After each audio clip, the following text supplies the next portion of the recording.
Hello friends, स्वागत है आपका अपने चैनल ई गुरुकुल ज्ञान पर। हम पढ़ रहे हैं हिंदी साहित्य का इतिहास और इसमें हम द्विवेदी युग पर पहुंच गए हैं, जिसमें हमने 3 पार्ट कवर कर लिए हैं। आज पार्ट 4 है हमारा। तो बढ़ते हैं अपने क्वेश्चंस की तरफ। क्वेश्चंस को शुरू करने से पहले आज बात करते हैं एक महान वैज्ञानिक, हमारे देश के राष्ट्रपति एपीजे अब्दुल कलाम के एक महत्वपूर्ण सीक्रेट के बारे में, जिसे आप भी अपनाकर अपनी लाइफ में सफलता हासिल कर सकते हैं। एपीजे अब्दुल कलाम जी कहते थे कि हमने जो अपने लक्ष्य जो भी तय किए हैं, जो हमारा टारगेट है, जो हमने प्लान बनाए हैं, हर व्यक्ति अपने तरीके से अपने स्टडी को, अपने टारगेट को अचीव करने के लिए जो भी प्लान बनाते हैं, तो वो ये कह रहे हैं कि अपने प्लान्स को किसी के साथ शेयर नहीं करना चाहिए। क्यों नहीं करना चाहिए?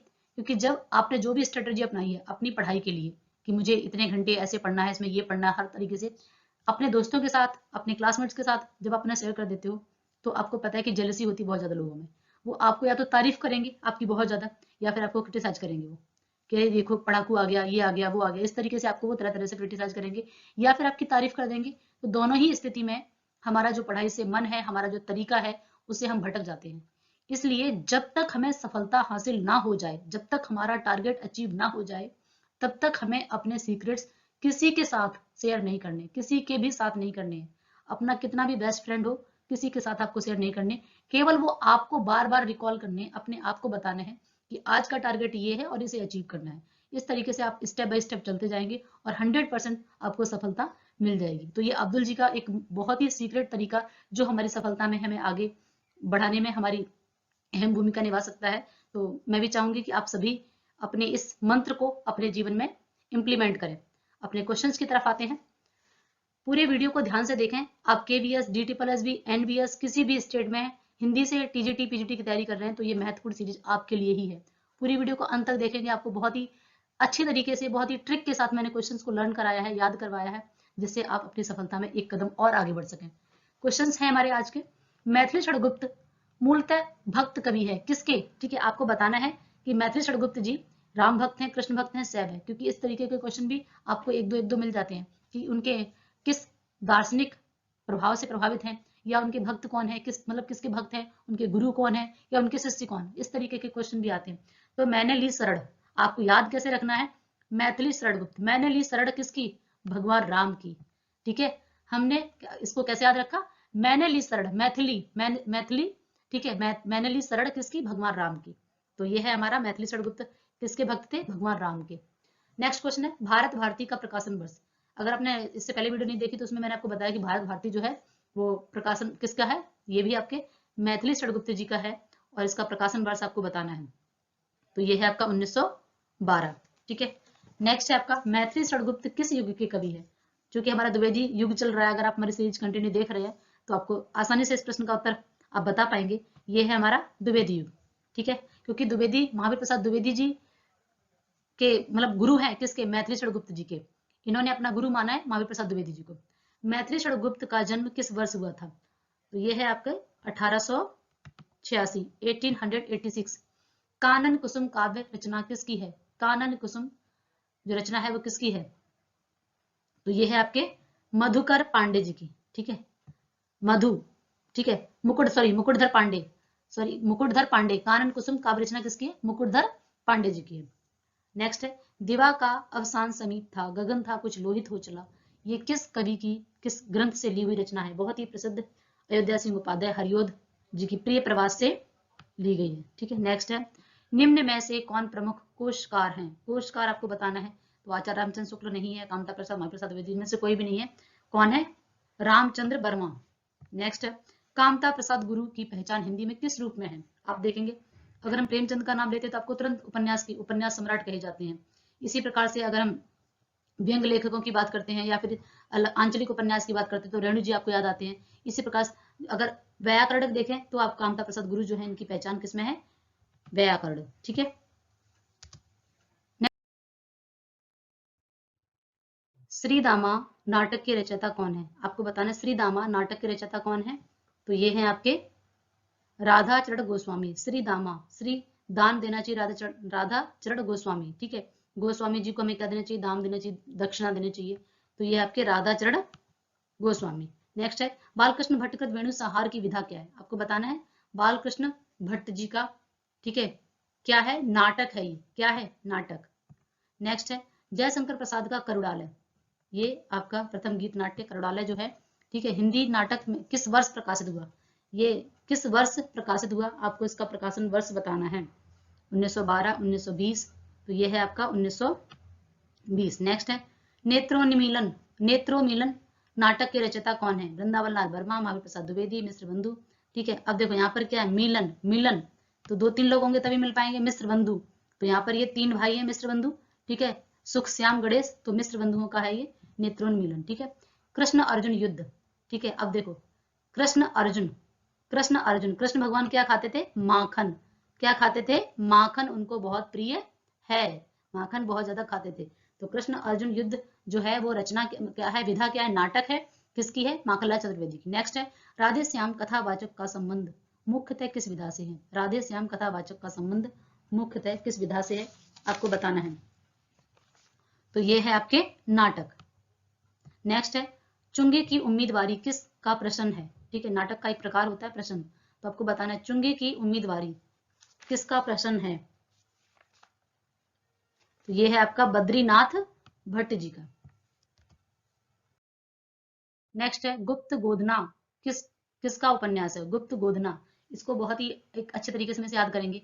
गुप्त गोधना, गुप्त मतलब गुप्त, ठीक है, और यहाँ पर गोद, ठीक है, गुप्त तरीके से गोद दिया था देवकी जी ने अपने नंदन को।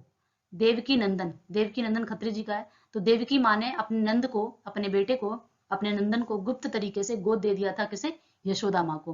तो देवकी नंदन खत्री जी का है उपन्यास गुप्त गोधना। उम्मीद है कि आपको अच्छे से याद हो गया होगा। किस पत्रिका के साथ ही हिंदी कहानी का जन्म माना जाता है? तो ये है आपके सरस्वती। ठीक है, सरस्वती माँ आ जाती है तो आप कहानी लिखवाओ चाहे कुछ भी लिखवाओ, ठीक है, तो ये आपके कहानी का जन्म है सरस्वती पत्रिका से माना जाता है। नेक्स्ट है किशोरी लाल गोस्वामी की इंदुमती कहानी किस वर्ष प्रकाशित हुई थी? तो इंदुमती कहानी का प्रकाशन वर्ष 1900 है। नेक्स्ट है आपका 11 वर्ष का समय, तो ये तो बहुत ही प्रसिद्ध कहानी है आचार्य रामचंद्र शुक्ल जी की। देखो भगवान रामचंद्र जी को वनवास हुआ था, ठीक है, कितने वर्ष का हुआ था? 14 वर्ष का वनवास, ठीक है, भगवान राम को कितने वर्ष का वनवास? 14 वर्ष का वनवास। तो यहाँ 11 वर्ष का समय, ठीक है, तो ऐसे रख सकते हो 11 वर्ष 14 वर्ष, तो 11 वर्ष का समय किसे वनवास हुआ था?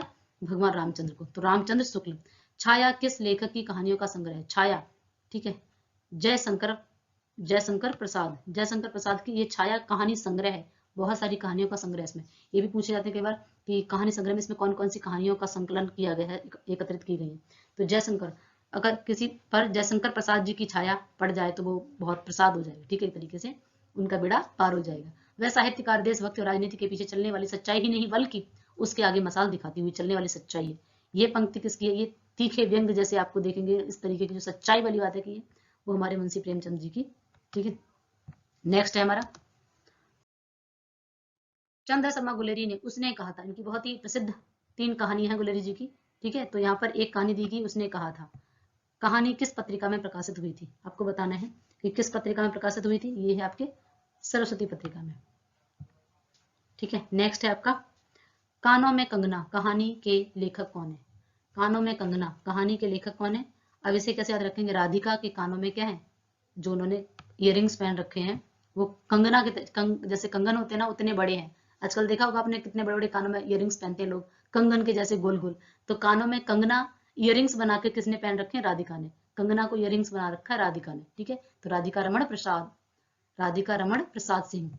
नेक्स्ट है प्रेमचंद की सरस्वती पत्रिका में प्रकाशित प्रथम कहानी कौन सी है? ये है आपको बताना है पंच परमेश्वर, सौत, दुर्गा का मंदिर या फिर आपको ईश्वरी न्याय। आपको बताना है कि प्रेमचंद की सरस्वती पत्रिका में प्रकाशित प्रथम कहानी सौत है। कौन सी है? सौत। नेक्स्ट है प्रेमचंद के बचपन का नाम। ये तो बहुत ही आसान प्रश्न है, धनपत राय। उसने कहा था कहानी का प्रकाशन वर्ष किसकी है? उसने कहा था गुलेरी जी की है, लेकिन आपका प्रकाशन वर्ष आपको बताना है। इसका प्रकाशन वर्ष क्या है? 1915। नेक्स्ट है आपका प्लेग की चुड़ैल।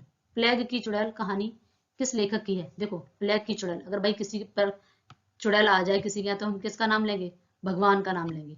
भगवान हमें बचा लो, भगवान हमें बचा लो, क्योंकि चुड़ैल पीछे पड़ गई है, ठीक है। तो प्लेग की चुड़ैल कहानी के लेखक कौन है? मास्टर भगवान दास। सुखमय जीवन और बुद्धू का कांटा, ठीक है, सुखमय जीवन और बुद्धू का कांटा, ये कहानी अभी बताया था आपको मैंने कि चंद्र शर्मा गुलेरी जी की 3 प्रसिद्ध कहानियां हैं। उसने कहा था ब्लैक की चुड़ैल, सॉरी, सुखमय जीवन और बुद्धू का कांटा। तो तीनों ही कहानियां किसकी? चंद्र शर्मा गुलेरी जी की। ठीक है, नेक्स्ट, निम्न में से कौन प्रेमचंद के समकालीन कथा कहानीकार नहीं है?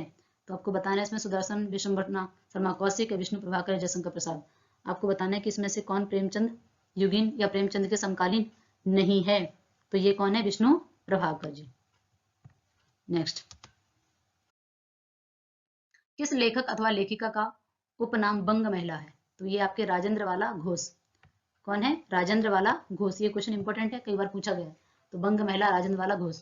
नेक्स्ट है दुलाई वाली कहानी किसकी है? तो ये आपके राजेंद्र वाला घोष अर्थात बंग महिला की। ठीक है, नेक्स्ट है माधव प्रसाद मिश्र की मन की चंचलता कहानी किस पत्रिका में प्रकाशित हुई?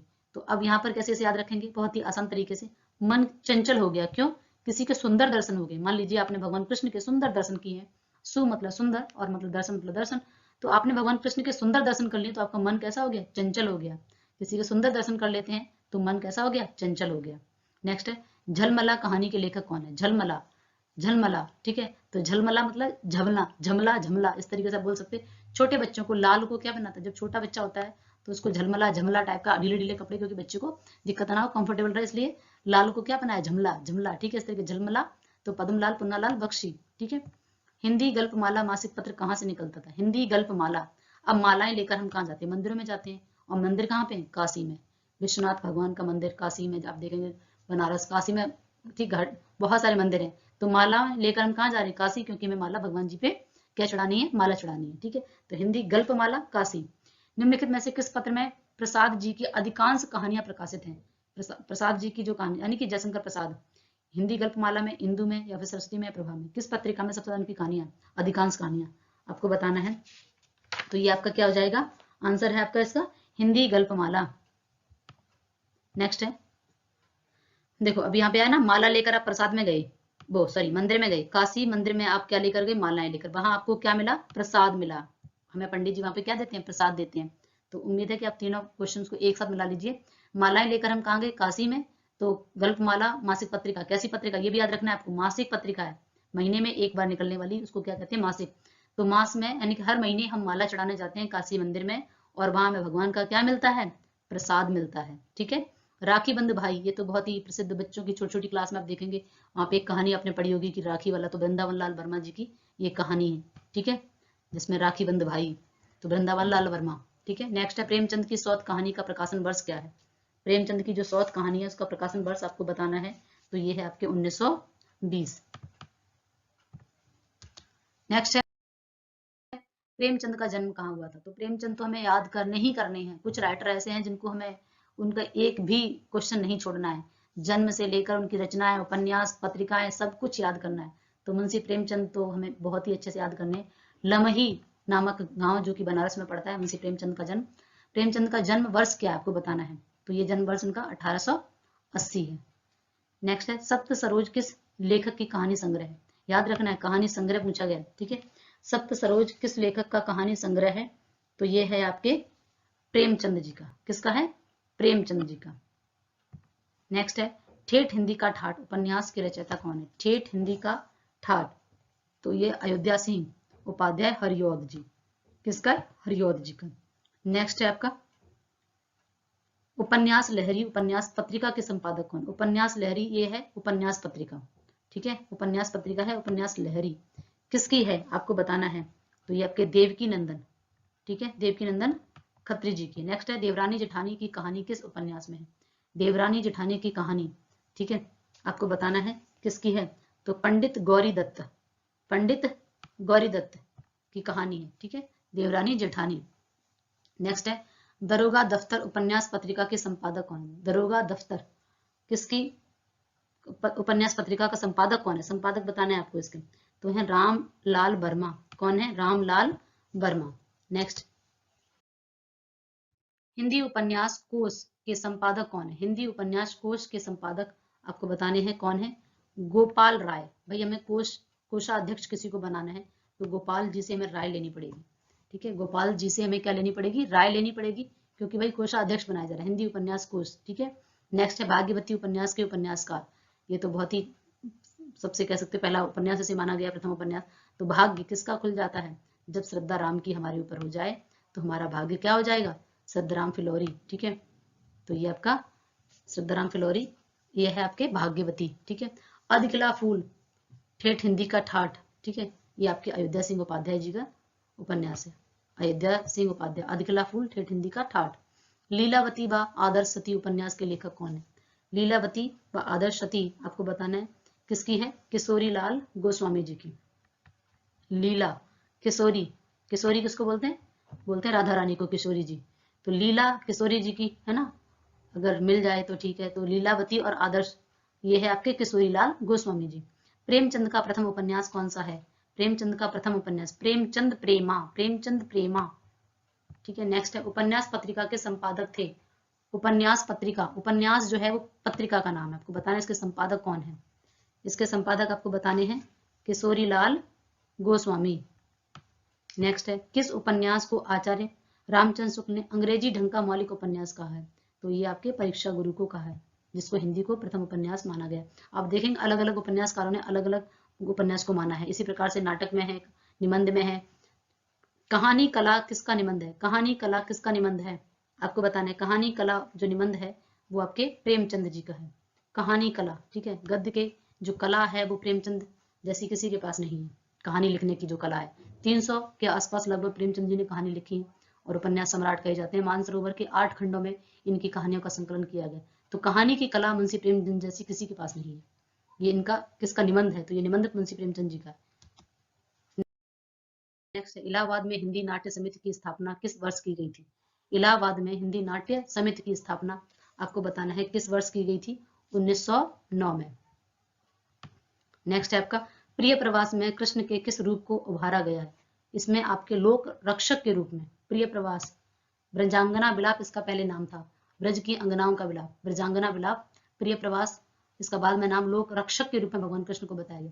हिंदी हिंदू हिंदुस्तान, हिंदी हिंदू हिंदुस्तान, तो ये भाई आप बताइए, हिंदी हिंदू हिंदुस्तान का प्रताप हमारा, हमारे हिंदुस्तान का बहुत प्रताप है, तो आप याद रखेंगे प्रताप नारायण मिश्र।